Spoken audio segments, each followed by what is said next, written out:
I have worked with Glenn Singleton before as a consultant in Montgomery County, Maryland, where if you were to talk to the former superintendent, Jerry Wiest, I think he will tell you how important Glenn's work was to help Montgomery County be a more culturally responsive, proficient school district. Worked with Glenn when I went to Washoe County, Reno, Nevada, and certainly valued what he was able to help us with in terms of, again, making sure we're a more culturally responsive school district. And so as I've been very vocal about the need to do some of that work in Charlotte-Mecklenburg, it's natural to look at possibly working with someone like Glenn Singleton. But a couple of thoughts I want to share. We have a diverse school district. Our diversity is our strength.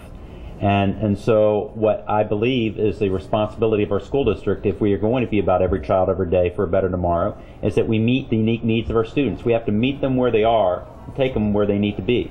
And what we can't do is to have deficit thinking about our students based off of their home situations, based off of their economic status, and definitely not based off of their racial identity. And so we have to meet their unique needs, and we have to ensure that across our school district we are culturally responsive and respectful if we're going to educate every single student, and that is what we are tasked and honored to do.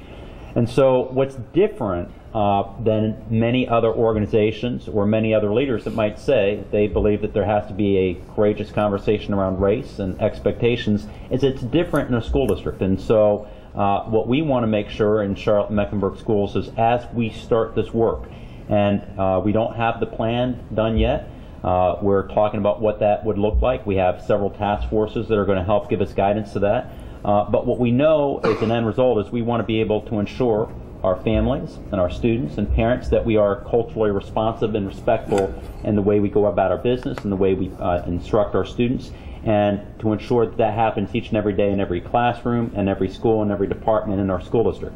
So the benefit of somebody such as Glenn Singleton is that his work is much different than other individuals. I think Ann talked about somebody that's coming into our community next week, where they might be addressing issues around race and cultural competency.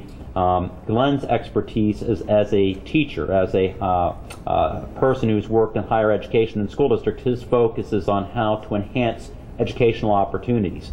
And so we have asked Glenn to come into the school district. We asked him to meet with many, many individuals in this community, people who have done this important work, people who have talked about how important it is to lift this up, to have these kind of conversations, and to see if that might be a fit. We haven't made a final decision. I will share with you when Glenn left, I mean, he had a lot of meetings, he had a lot of different conversations. He valued the opportunity to come and have those conversations in Charlotte-Mecklenburg, and so we'll reach back out, we'll figure out does this make sense, and if it does, then we'll figure out what that training would look like. Where do we start? Do we start with our executive staff? Do we start with our principals? And so we'll start formulating that plan. What kind of changes did you see with his work in Washoe and high schools? You know, again, it's mostly focused around two areas. How do you have a framework to have these difficult conversations? The reality is there's some topics that tend to be taboo in our country, and we tend to avoid them.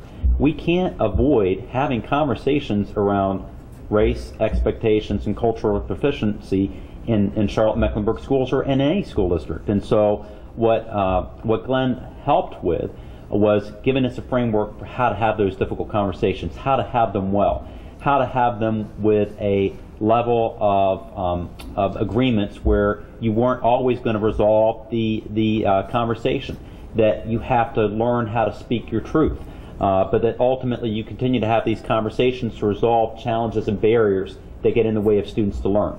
And then the most important part was that it led to professional development that got into the classroom to ensure a greater amount of cultural proficient instruction, so that as a teacher goes about planning a lesson with all of the various things that a teacher is tasked to do and thinking about differentiation, that they're also thinking about how to be culturally respectful and responsive.